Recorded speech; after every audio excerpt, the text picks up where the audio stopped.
Kati ate ffe abasajja obuzibu bwe tulina oba ekirungi kye tulina bwe neebaka naawe mukazi gwe nkwegayiridde buli musajja bwe yeebaka naawe aba takyakulaba nga bwe yali akulaba luli naye oba olina okuba nga okola ebintu bingi akwagale kuba olwedde ye ekikyamaze okukifuna obuzibu bwe buva abakazi bano balowooza omusajja bw'akwebakako ngo building entitlement.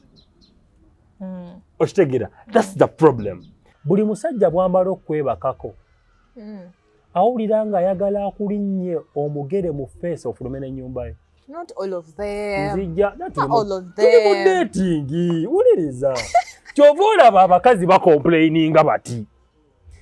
Yamaze okumala n'ekigweri kyo ne kyebaka. Do you know what women actually want after us actually reaching the climax? To kuddle them. Omugambe semberawo. Okitegeera. Naye abasajja abasinga obungi. Abayagala kulinnya mugere. Nesenga mumanye ebirowoozo betuwuliriza nga bye tuba nabo nga tumaze tuuka ku ntikko. Temwani tusemberedde. Omuntu yali balaba n'ateekako mbiro concert. Oba wantamye dda nga sagana kutunuulira. Ate yo basi kulina mu feeling bulungi. Kitegeeza wamma abakyala abalumya lumiza ddala mulumi. Osanga omusajja. Akikolerere akiwuli. Osanga omusajja. Nakamba kola. Namaze dukazi. Kalemedde mulumi ya kapunyira na bubi. Kola gwe manya n'okumanya nti opunyira na bubi. Naye waliwo mbadde sinaba kumaliriza.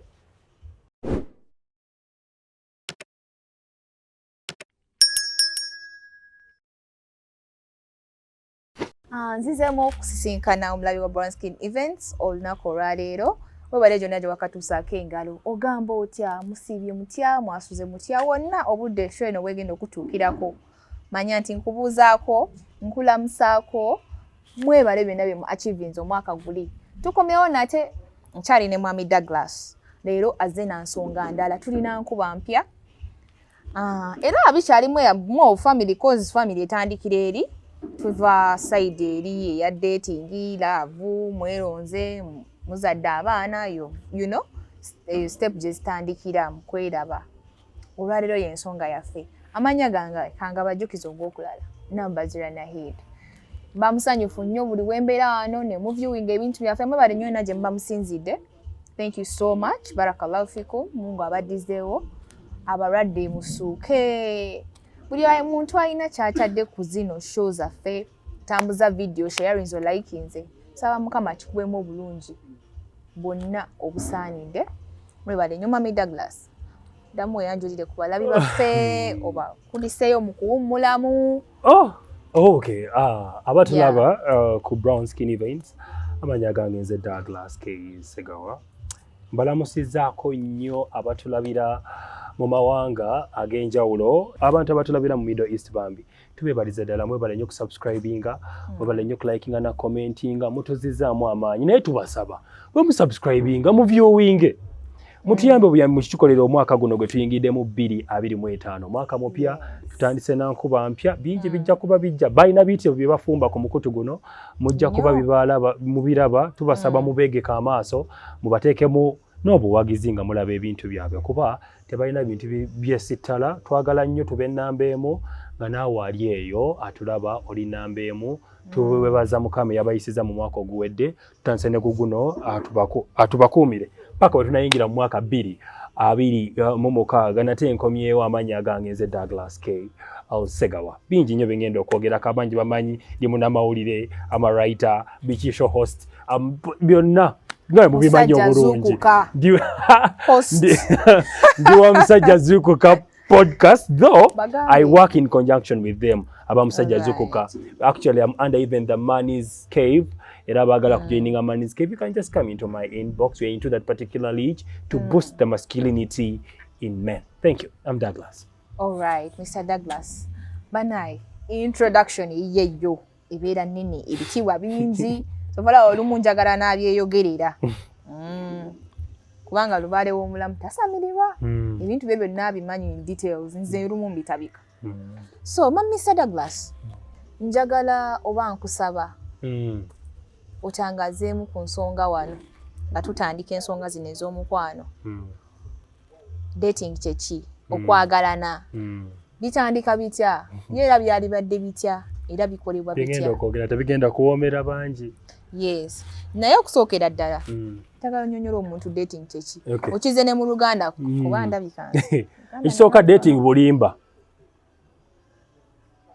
mu Luganda bakiyita bulimba neddaga kankinnyonnyole gwe kakano anoonya ekigambo ky'Oluganda mu mukiyita okwogereza kati courtship kibeere ki kumanyagana kwogereza era Baganda nti tebayawula nnyo Oluganda lugagga kale kigambo kimukigeza bibiri bino kambinyonnyole bwe nti courtship ne dating byawukana birina amateeka agabifuga ganjawulo katudde ku dating because for tuli kati dating is about numbers. Bw'oba oli mu dating yes basajja bangi nnyo bakyala bangi nnyo bw'oba oli mu dating you have a right to have 10 men in dating. Bw'oba oli musajja you have a right to have like 20 girls dating them. Akanyamberege kajjirawa mu dating. Courtship ajja mu dating mutandikwa oba even marriage yajja mu dating marriage yajja abantu baagala kukola marriage tugenda kusigala wano mu dating courtship byabwe marriage bisoke bidde wali ate biri biyingirira marriage ku mulembe gwa marriage eyingirira dating basiru mu ababisobya kati dating ono omulaba dating ono mwamuyingizaamu akaboozi ate akateekeddwa okubeera mu marriage kyekyo kyenkugamba oba kitegeera nti ebikolwa byandibadde bibeera mu marriage mubireeta wano nga mwakeeraba nga mwina ne intention y'okweraba temugiina bulungi temugyekakasa. Omulama gwa leero guli nti lwaki omwami bw'amala okwegatta oba omuvubuka bw'amala okwegatta n'omuwala mu dating they lose interest. That's the topic there. Omwami yenna bwe yeegatta n'omukyala before even that oba omulenzi yenna bwe yeegatta n'omuwala tebashali interested abamu baawukana n'okwawukana actually. Kankubuulire ffe ekitonde ekisajja otulaba. A man's need is sex. A woman's need is affection. Wankaddemu kategeerekeke. Obwetaavu bw'omusajja kwegatta. Obwetaavu bw'omukyala oba kumuwembejja affection nkikoleeta ndowooza kankiyita bwetyo kumuwembejja kwagalibwa that's their need. Kati wano bwe tuyingira mu dating mugenda ne mwesuubiza bingi mukko ne biyitirira obungi. Laba omwami ono bw'agenda okujja kwogereze amagulu ote mangu bw'omala okutamba nzija do you know what? Why? Women hold the yardstick of marriage. Men build houses, women make homes. So ogenda okulaba ng'omwami ono bw'amala okwogereza omuwala ono olw'okuba attraction nina kwogera ku hormones zino dopamine ajja extracin nazo ne zijja ne vasopressin nazo ne zijja. Vasopressin ekola ddi, dopamine ekola ddi, extracin ekola ddi. Kati awo wava obuzibu. Testosterone yeri mu basajja. Omusajja aba tannaba kwebakako. Testosterone ye ebeera nnyo amaanyi nnyo, homoni ye eba y'amaanyi. Kyova olaba asobola okutambula n'eggulu ku bigere olw'awantu awo. Okitegeera? Era omwami amaanyi gamukka kasita amala okwebakako. Olw'okuba kiri testosterone ye emaze okukola, emaze okukka. Ate vice versa exocytocin y'omukyala yeeyongera bweyongeza. Kyova olaba omukyala buli bwe weebaka naye ye buildinga attachment ate gwe obuildinga detachment. Kati waliwo agenda okuŋŋamba nze bwe neebaka ne boyfriend wange twakola tuti. But awo enyini wenzija kijja kitya okubanga waliyo abaami asobola okwegatta n'omuntu naye n'asigala weera. Is it because of the different levels of understanding and knowledge? The thing is not about different levels of understanding. The thing is only like there are factors, many factors. One, nayinza okuba bayiseemu akooye katugamba oba yabadde ayitamu n'agamba do you know what, let me be this one. Kambabuulire kuno ku camera omukyala ayagala omwami alina experience ate ffe abasajja twagala abakazi abali naive, we value purity. Okitegeera? Buli bw'onoofuna ddaga nga ddofe bigenda kutama. Oyagala omusajja amanyi kyakola. You get? That's why if we twagala abawala 100 we are not judged, but omukyala bw'akola ekyo is always judged. Kati kino kyombuuzizza factors, yes, kino kyombuuzizza factor eri awo. Waliwo omwami omu ng'atambula n'agamba, do you know what, Nahid, wadde tukikoze, but I love my wife. Oba sorry, not omwena amanyira nnyo ebya marriage. I love my girlfriend. I love my girlfriend. Yeah. You get? Kati ate ffe abasajja obuzibu bwe tulina oba ekirungi kye tulina, bwe neebaka naawe mukazi gwe nkwegayiridde, buli musajja bwe yeebaka naawe aba takyakulaba nga bwe yali akulaba luli. Naye oba olina okuba nga okola ebintu bingi akwagale, kuba already ye ekikyamaze okukifuna. Obuzibu bwe buva abakazi bano balowooza omusajja bw'akwebakako ngo building entitlement. Okitegeera? That's the problem. Kati era n'ogenda n'olaba nti omusajja ono gw'obadde ombuuza nti waki weebaka yimanya n'asigala nga yagala omuntu we, ayinza okuba akooye, ayinza okuba omanyi n'agamba, do you know what, I decide nze kambere Nahidi wange ono. Let us begin from there. Ayinza okuba nga personality yajagadde. Kino nakyogerako nedda era kankiddemu. Ofunanga omusajja akulaba beyond a sex object. Ekyo jjukira abasajja, it's our need. Kati ate n'obulala ekirala, mutwanguyiriza tuwa akaboozi mulinga abasuubula akasuubule. Tuba tumalawo byamaguzi. I really don't get it. Definitely we men, we are really nurtured, we are hunters. Buli bwompa ekintu mu bwangu, I value you to be a very cheap commodity. Walabanga omuwala kiki kyalina balabala kyebata najja yeetegese ajja omuwala n'akupushimira mugamba naye mazima ddala kiki kyalina balabala kyebatalina. Fe abasajja twatondebwa to hunt. We pursue you. But the moment you become very easy to be pursued and you give me what is very valuable to you, I'm going to value you to be a very cheap commodity, to be honest. Era ffe tuddeeyo mu bagaayi baffe, kati ffe nga babeerako mu mabaala, esooka ne tuddugazaawo emmeeza zaffe, abakolako ne bazikola ne tutuulawo ne twogera, ne tugamba naye maani. Kati nagundi oyo nedda Susan. Susan namukwanira ennaku 2 nakkiriza. Susan yenna gy'oli tusonyiwe tetutegeeza ggwe. Susan nakkiriza amangu. You get? Because kankubuulire, buli gy'okoma okubeera nga oli mugezigezi, era abakazi mmwe nsaba mubeere bakalabakalaba ng'obwana bw'omusota, because abasajja bano gye mukoma obbaweera ekintu kuno ku layisi n'okubawasa tebagenda bawasa. There is a saying, how can I buy a cow that I'm already milking? Bwebale nnyo gweyogeddeyo statement naye tukkiriziganye amazima gali nti omukazi ono bw'akuwa ebintu bino nga naawe esanze omusajja oli ku bibyo, because remember abavubuka abasinga okukola ebintu ebyo, they are just better men. The better men that I'm trying to talk about, BETA. We have categories of men: the alpha men, the better men, the simps. There are like 7 categories. Niyo ogenda okulaba tulinamu bano be bayita ba guy chasers or the ball chasers. Anagulina kawala kyakaliko osimale kafungula sijja kuweera. And many girls have become victims of that. Ate obuvubuko obwo tebubula. Obuvubuko obwo buba sweet, buteeka earring emmatu, buba you get it? Buba bu fashion ebiseera ebisinga obungi, buba talented, buyimba obuyimba n'obulowooza obulungi, Maria, you know, that kind of stuff. Era ogenda okulaba nga abawala be basinga okwagala. You get? Ogenda okulaba nga victim, ba footballer namulaba ku kisaawe, basketball. But then my question comes in, after having sex, what really happens? Agenda kudaya kunyunyeko. I have a time that I'm going, what do you want to eat? Is it called a college level? Inti dopamine zino, extra zino bwe zigwa, wabaawo obuzibu. Ogenda okulaba nga guy eyali akutextinga buli kaseera si kyakola. Gaye eyali akuba buli lunaku si kyakola.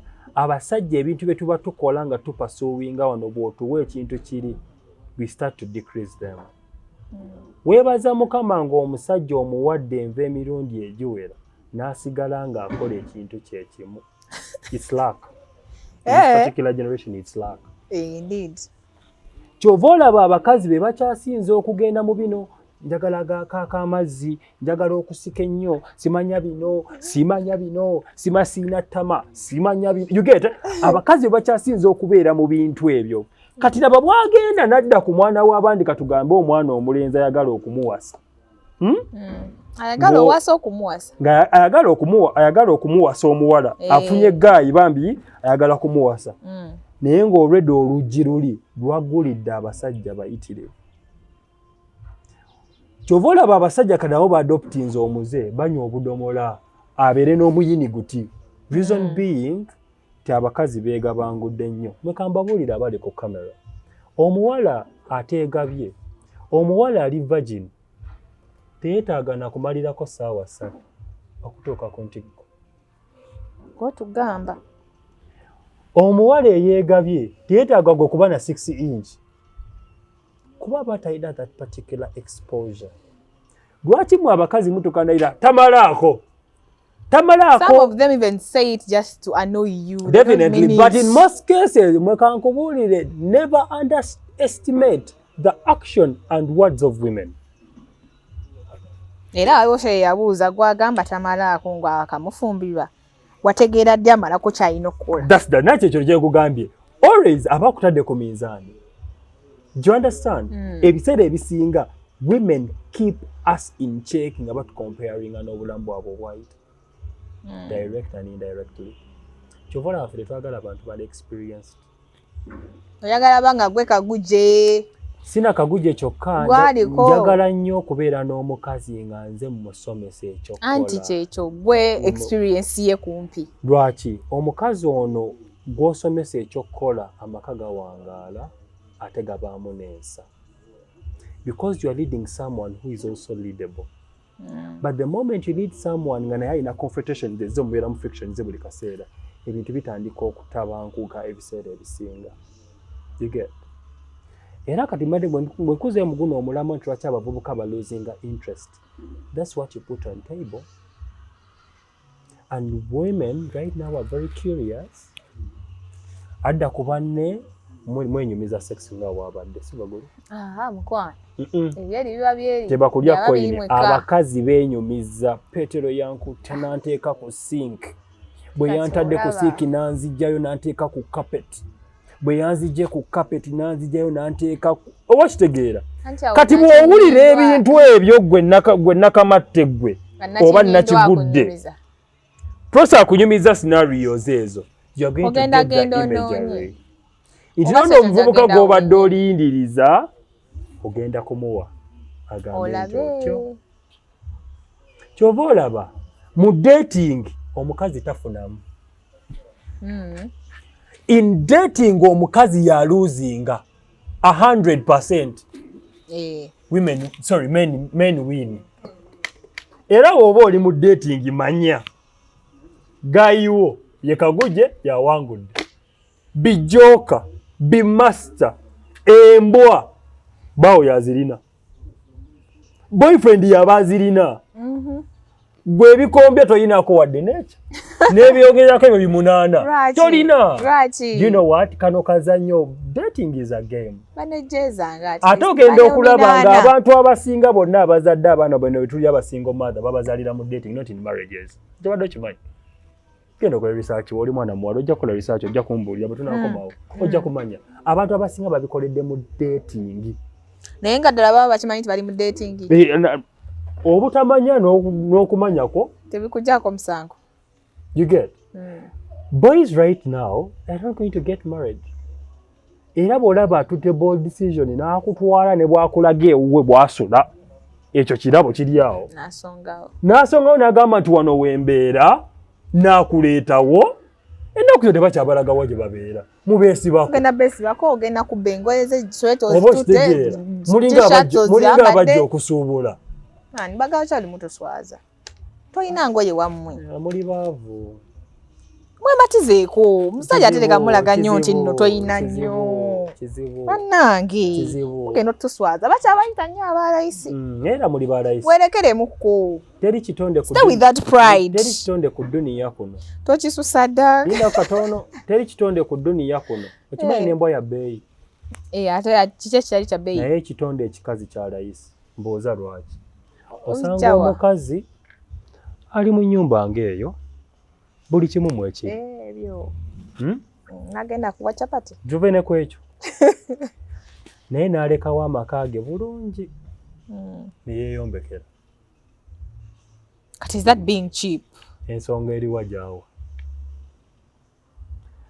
Omwami wange yakiitinze. Mwe bagundi. Kanjogerere ku kamera. N'abasajja nno mufuuka abalayisi. Oliriza omusajja talifuukako wa layisi yadde na. Afuuka. Mbooza atya. Ku kyalo kyonna ne bwe yeebaga bangula. Be yeebaka nabo. Be bagwa akatale. Gwe kankubuulire. Buli musajja gy'akoma okkula. Ulira abali mu kamera gano amagezi njagala gajje mu ka comprehendingeko. Buli musajja gy'akoma okkula ne value market ye. Buli mukazi gy'akoma okkula the lower market ye okugwa. Oba kitegeera. Kati gwe tetukuyinaako buzibu nakamatte katukuwuube ojja kukiwulira. Paka bweneegwa olubege. Egube n'ogguba. To be honest, nze nkubuulira. Tujja kukuwuuba ojja kukiwulira. Ndaba bakaba yamenya omutima. Ebyo si bye ebibakaba. Bw'olabanga ng'omuwala akaaba. Omutima si gwe bamenye. Akubamu akafaananyi the way this guy has explored to the core. Amukozi ebyambyo na style zonna zimazeeyo. Oba kitegeera. Birabale bw'olabakaba ku social media. Mufuna heartbreak. Akubamu akafaananyi Jime kyankoze. Swadde okufa obufi. Okitegedde. Oswala kwereere. Yoba okitegeera. N'oswalira n'obwerenga n'embaga tebagikubye. Kati n'olyoko otuyita ne ku mikono. Okumanya abavubuka. Oswalangako nga bakuba ku mbaga naye tebagikuba. Okumanya abavubuka bazannya syndicate. Basobola okukwata abawala nga mukaaga. Ani ali kusonyiwa? Ani ali basonyiwa? Basobola okukwata abawala nga mukaaga. Nati oba weetadde mu target. Abawala bene target mu abazireka. Okimanyi sobola okujja mu target. How? Buli bw'obeera mu dating pool manya you're a target. Abavubuka bano bazannya syndicate. Fe tulina groups ze tubaamu eyo. N'agamba kano okamanyi. Daaga eyo togendayo. Patrick, Dennis, Jime, Jacob, Hassan, Shaban, bakamala. Gwe ogenda okubeera omusanvu oyagala. Ogamba naye Jacob bwe yalinnya sijja kulinnyawo.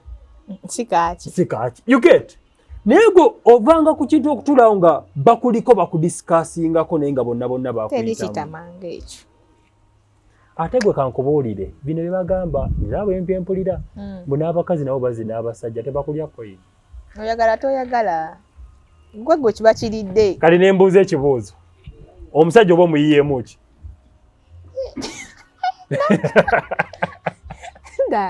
Nkubuulire bino bye oba omuyiyeemu ki? Nothing. Yaba kuyiyeemu n'abakozeseza munne.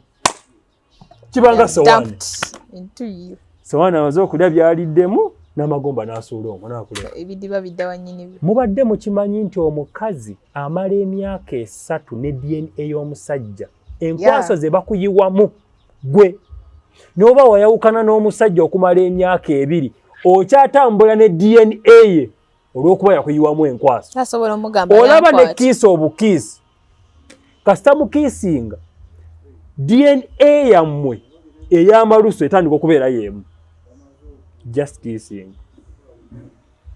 Naye wano otambula DNA y'omuntu okumala emyaka 3 kwena. Ng'ogamba gwe wamukozesa gwe olaba ekyo kikola amagezi gwe muntegeera y'enfunda. Do you understand? At the end of the day, you are a target. Testosterone w'abasajja ono abatuma kibula abasajja basayininga ne ku byapa nga tebagenderedde. Kabugezi n'alyoka ajja luvannyuma. Njagala nnyo asayira. Oba kitegeera kabugezi n'alyoka ajja luvannyuma. Era ogenda okulaba. Ogenda okulaba nti attachment omukazi waliwo yambuuza lwaki abakazi bakyasinza okubeera heartbroken. The moment you give in sex, they attached, you bond. Okitegeera. Bwe laavu yammwe yeeyongera bweyongezi.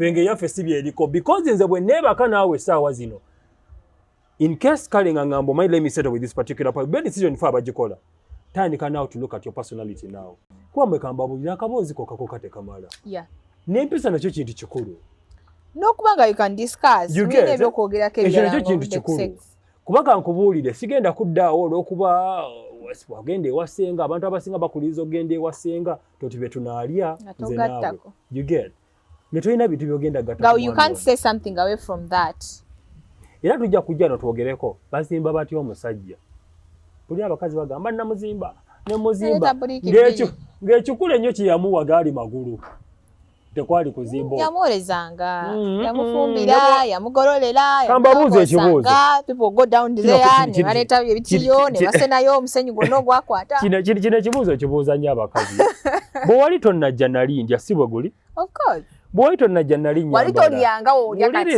wuliriza kuba bye mukola byonna mbufumbo ne bwe nali omuwuulu nali mbikola buuza lwaki wuliriza right now mukazi kyagenda okula kyembadde sikola osanga abasajja wulira osanga abasajja wait abanyirira ne basigala kitunga ebamusanze Douglas right now katugambo eddako nali neefumbira sina mulemu gwe simanyi nali neefumbira Douglas neegololera Douglas neeyoleza buli kimu nkikola ekyamakulu kyogenda okuleeta ewange kigenda kuba kaboozi nga n'akaboozi kogenda okuleeta mbadde nkafunya ne ku bbanja nga wali yankubira ngamba Douglas Jolinzi yenkuweeko nzaamugoba oba kitegeera what are you going to bring okolindeko tudde ku byaddala tuve mu byoyogerako kati okimanyi nti most of the men yes aba yeefumbira byonna why do they look more better okimanyi nti even wali abagamba mbu asobola okwawula omuntu omufumbo n'omuwuulu naye nga mwenna mulya the betterness because of the way they look the betterment no let's listen the betterment that you are trying to mean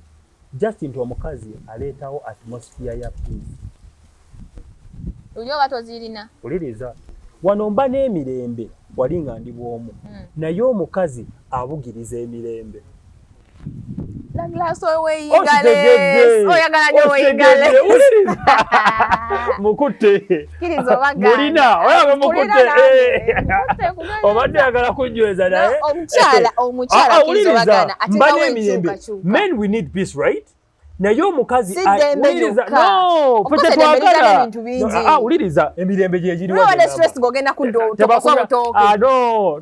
ogenda sanga yanyiza emmere obadde okimanyi abasajja abasiga abafumbo bakyaziza okulira mutonyinyira oba kitegeera no kyekugamba kyekirungi kino njala njagala otegeere abakazi njagala mubugirize emirembe omusajja gy'omusanze nagyo oba kitegeera bwoba wasanga nina ebintu byenkoze bugiriza ebintu ebiriwo oba kitegeera but few women actually do that oba kitegeera that's why they end up actually crying era tudde mazima mwami gwaliyo kankukubya akamba 225 mukazi wo waba akweyisizaako bubi mugatteko tebijja kukola nkusaba busabi kinkolere ate tomwebuuza nako nga bw'atakwebuuzaako ng'ogenda omukwana yamala kwebuuzaako lindako yamala kukuba bidde byerubaga nti jangu njogereze omukazi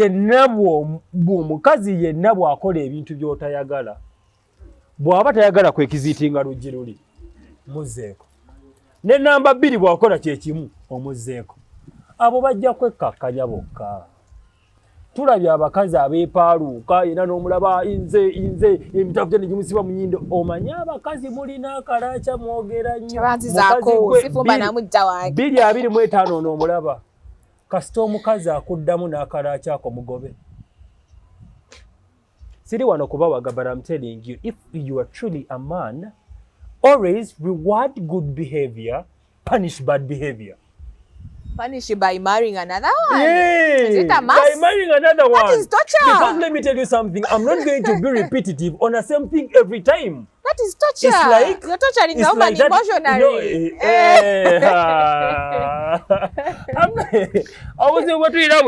You're giving her emotional torture.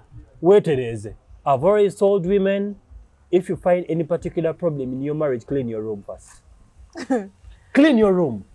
Omusajja gwe abakazi abasatu tebakuzira tebakutira kitaawo. Douglas kale back to our point of dating. Nzija nere wali nzija Yiino you understand. Olona kinyogera ebintu bino women are like abakazi abasajja balinga bali mu cage era omuvubuka ali mu dating towa mukazi ono suubi essuubi ne baba wali erino gwe wekka malayika omuwekka gwe njagala omuyekka olirira kati n'ebirala we bugira bye bino abakazi ebigambo bye tukozesa nga tubakwana oba nga tuboogereza tebabyerabira era tasobola kati olaba omuyingira marriage wano akujjukiza buli waŋŋamba nti togenda kunzizaako omukazi mugambe bw'okola ebyekisiru nkuzaako nga mukyedeetinga ekyakimanye owe wange nakimugambirawo ng'oli era akimanyiera banenyamba buyambi ogitege buuza brownskin akubulire namugambirawo bw'okole because to be honest nze sigenda kusuubiza kye sijja kukola obadde okimanyi abasajja abali ab'empeta betumanyi nti bampeta alina kuba na mukazi omu be balina abakazi abangi do you know why basuubiza nti bw'omu kakutegeka empeta omukazi ne kimuwa ebbeetu obadde okimanyi omukazi kasita omuwa confines ez'okutuula wansi n'amanya nti akulina wekka kagenda kuvaamu kamanyiro kola buli kyayagala olw'okuba akumanyi akutaddeko kino ekyuma maama bange nsobola n'okwenda ne ŋŋenda ne muloogi n'empeta eno n'enkwana n'omuwala nga ina empeta sigijjeeko ate abawala baagala nnyo abasajja abalina kino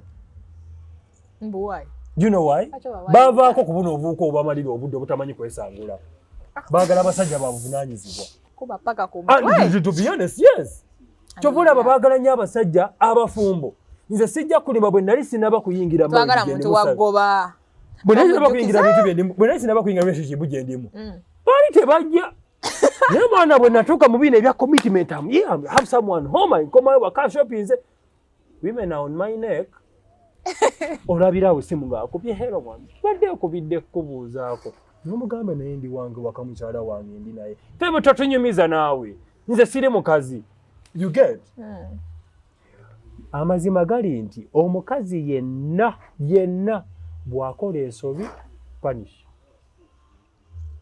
bw'akola ekirungi mu rewarding naye mbasaba 2025 mubazzeeko abakazi bano bajja kukankana amampaati kiba nkutumiddeko kiba yakka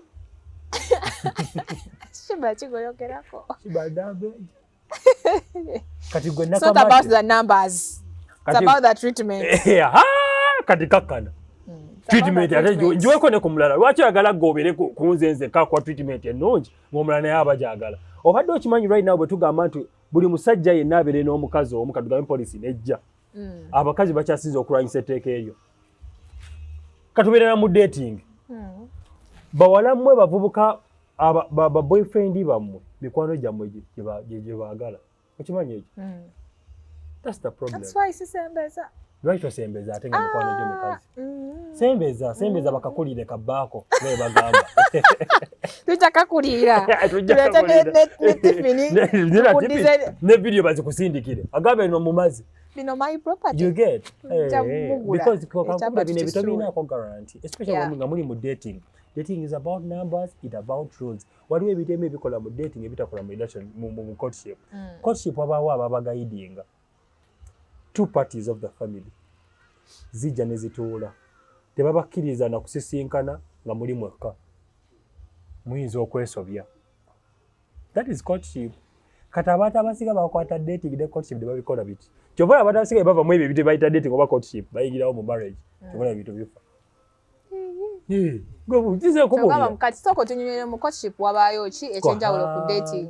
Courtship wabaawo abantu abababugiriza nga family zombi nti ne sex tabaamu. Even in dating tabaayo. Dating lwaki eri is a freelance area. Mukola bye mwagala mwesanze ku campus. Mwalonda mwalonderani. Kati jukira ina amateeka gayo nti kino kazannyo omusajja yakafunamu kyova olaba akukwakkula n'akukwabula nadde eri n'aseka nodde eno ng'okaaba oba kitegeera. Naye beseech courtship is really a very very safe area for a girl child. Omuvubuka ono tomuganya to benefit alone, you benefit both. Naye mubeera mu dating, the man always benefits. Oba kitegeera, that's the problem. Nti wano ne mu courtship kuba mu kwemanya background yaabwe wa blood group kibalinamu sickle cells ewaabwe balina biki era abaana bano be bazadde abantu abasinga obungi babazaalidde mu dating nga tebamanyi na blood groups z'abantu ze balina. Mufunye abasajja nga basezi nga temukitegedde, mufuna abasajja nga temumanyi n'amannya gaabwe matuufu, akuluma nti ye Khalid Mubiru kumbe ogenda otegeera nga si ye Mubiru ye Julius something n'agamba yanimba n'amannya. Awo wano ffe tuba tukwogereza wano mu dating tuba ne target wali magulu wakati nti olukubawo kyonna ekyetaagisa bankomazi oba okikola definite kyonna ekyetaagisa wakiri sekugwa ku proving it because in dating is about proving the point. Nitakawa nakatuusiza ku ntiko nange. Yes, dating is something that women are into but they are losing. That's why women lose interest. Era waliwo n'abavubuka abamu nga bwanywa omwenge yayagala wano nga kastamala kyamaze kati kambabulira akantu kamwe bakazi mutunule ku kamera era kano manyi anambiro agenda kasalamu. Buli musajja bwamala okwebakako awulira nga ayagala akulinnye omugere mu face ofulume n'ennyumba ye. Not all of them. Nzijja Not all of them. tuli mu dating wuliriza kyova olaba abakazi bakomplaininga bati yamaze okumala nekigweri kyo nekyebaka. Do you know what women actually want after us actually reaching the climax? To kuddle them. Omugambe semberawo okitegeera naye abasajja abasinga obungi abayagala nakulinnya mugere nesenga mumanye ebirowoozo betuwuliriza nga bye tuba nabo mbongo nga tumaze otuuka ku ntikko temwani tusemberedde omuntu yali wanabalaba n'ateekako mbiro concert oba wantamye edda nga sagana kutunuulira ate yo basi kulinamu feeling bulungi kitegeeza abakyala abalumya alumiza ddala mulumye akikolerera akiwulire osanga omusajja nakamba kowala namaze edduka zino kalemedde mulumu yange kampunyira na bubi kola gwe manya n'okumanya nti ompunyira na bubi naye waliwo mbadde sinaba kumaliriza mbadde sibiwulira aba kitegeera oba omulabikira bubi aba tayagala nakumanya mukyala nesimu aba tayagala gikwata mulumye paka kuwulira naye kati temukyalumye abantu baba bategulula dda koodi naye gwe kyoba omanya bw'oba toli mbeerera buli lunaku waliwo omwana approaching emyaka 18 nga mbeerera tetujja genda n'embeerera go weegabe dating mu bakazi you lose it. Yeah. Women we take kati gwe ddawo siriwale towetuli egaali zijja bakasazo abavubuka beegatta n'ebyolugambo ebintu nabyogera dda n'embikoowa. They have what we call casual sex for competition.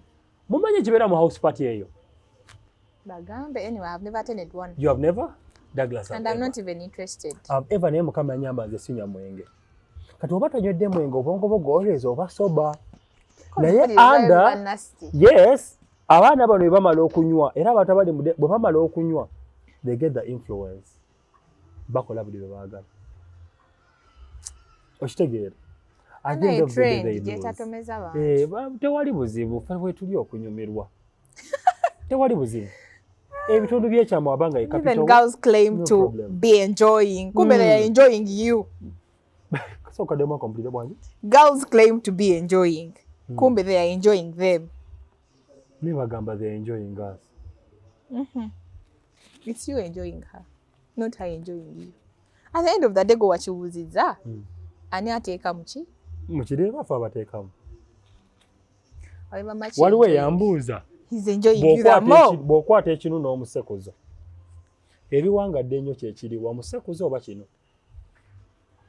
obadde okimanyi omusekuzo gwe guwangala okusinga ekino okitegeera kagase mbadde sikirowooza kankiddemu naawe atulaba ali eyo amagezi gajje nkusabira amagezi gajje gwandaba nti bw'okwata omusekuzo n'ekinu genda okola research yo yonna ogenda okulaba ng'omusekuzo guwangaala nnyo okusinga ekino ekinu kimala nekyatika ebiseera ebisinga obungi due to the pressure exacted.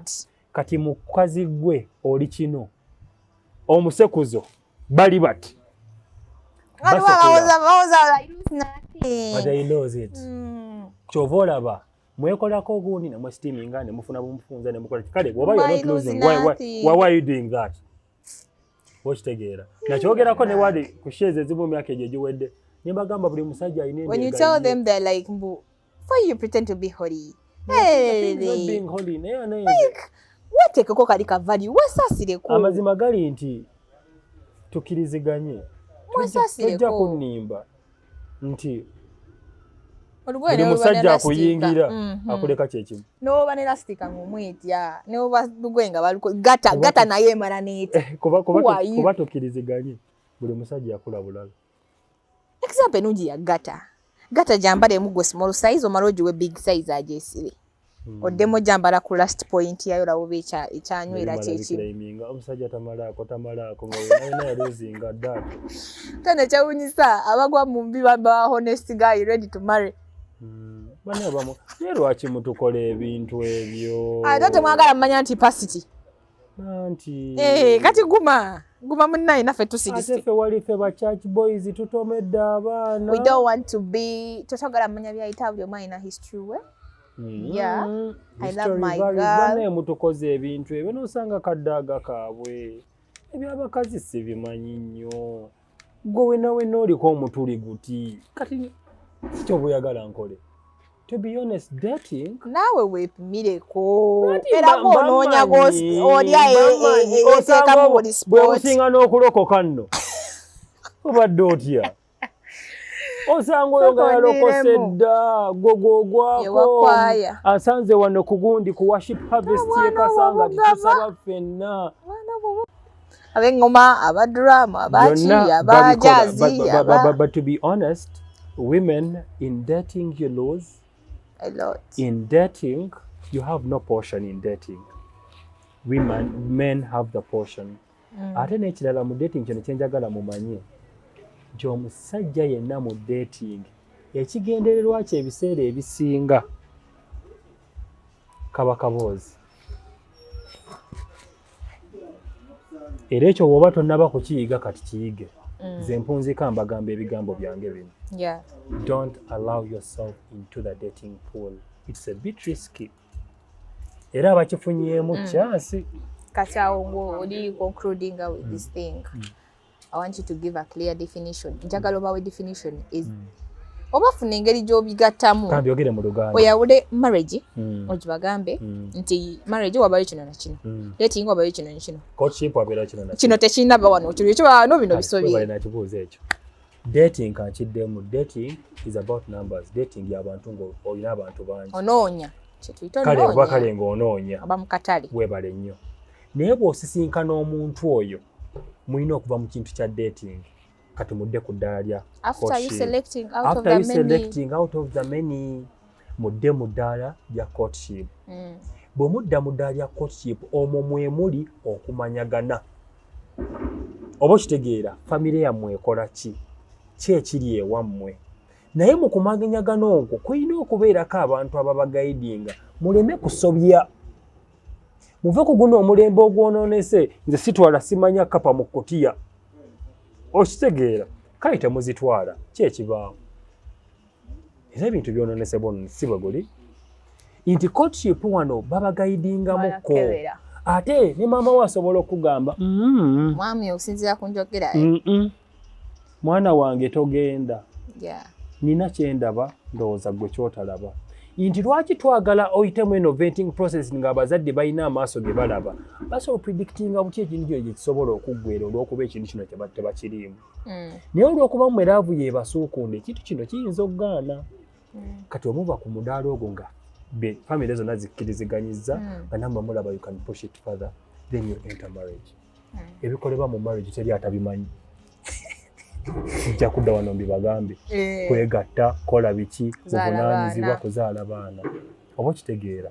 Naye mu dating wano ebintu we biyiikira because lwaki mwe mubeera fantasies ennyingi. Mugenda ku beach, mugenda kola ki, mugenda kola ki. Awo ebintu we bisobegamira n'otabuuza critical questions. What is your intention? Kikyo bambi abakyala mbeegayidde oba abawala bonna njagala weeteeke mu ttuluba ly'omukazi oba omuwala gwe beetaaga okusinga omuwala gwe baagala. Oba amagezi gazze. kankiddemu. Kyebayita marriage material. Njagala weeteeke mu ttuluba ery'omusajja okwetaaga okusinga omusajja gw'ayagala. Mw'obuzibu mwagala okubaagala okusinga okubeetaaga. Oba nkaddemu amagezi gajje. Amagezi gajje. Kuba obusiru buyinza okuba bwe bukyasinzeemu obungi. Ofubanga nnyo n'obeera omukazi oba omuwala omusajja gwe yeetaaga okusinga omusajja gw'ayagala. Twagala abakazi bangi. Noyinza okusanga nenkwagala tugera ne guggwa. Nenkolekawo. Naye buli musajja bw'akutwala mu image y'obwetaavu bwe, ekitiibwa omuwendo gwagenda okuba nga akulabiramu gugenda kubeeramu awufu. Nti buli kamu akakutuukako kajja kuba nga katuuse ku ye. Be a woman that a man needs, not a woman that a man wants. Obuzibu bwe buli abasajja babaagala nnyo, tebabeetaaga nnyo. Buli bw'oseseetuka mu ekyo ky'oba olaba mugenda ne mu marriage nga yakwagala bwagazi, olumala n'akuta n'anoonya omukazi gwe yeetaaga. Ky'oba olaba mudibye omukazi akola atya okubeera ng'omusajja amwetaaga. That topic is for another day. Atakuumira mpeera bankuumira omulokozi. Alright, thank you so much. Mwebala okuba naffe yonna gye tuvudde. Mami Douglas withdrawings n'ebigambo bye bisembayo mwenna mubiwulidde. Alina amatu awulire. Omugezi ageziwale. Mumanyi korasi bweggwayo anthem eyo. So, basweethearts, mubeere bulungi. Mwebala bambadde namba zonna hit ku Brown Skin Events. Thank you so much for the views, likes and subscriptions. Continue. We are in, you're in. Thank you so much. Mubeere bulungi, mwelaba.